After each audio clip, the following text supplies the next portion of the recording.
Hello everyone, welcome back. In today's video, we're going to cover how to delete a shortcut on Snapchat.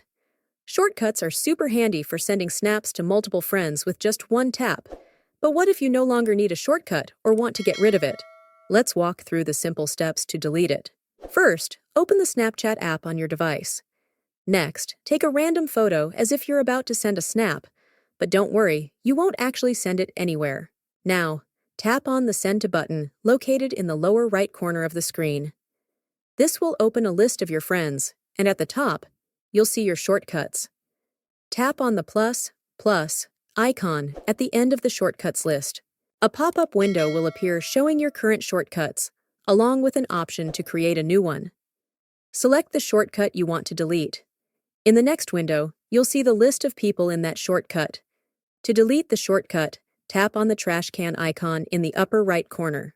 A confirmation window will pop up, asking if you're sure you want to delete the shortcut. Once you confirm, the shortcut will be gone. And that's it. You've successfully deleted your shortcut on Snapchat.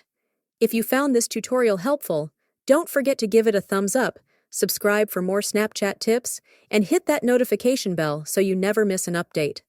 Thanks for watching, and I'll see you in the next video.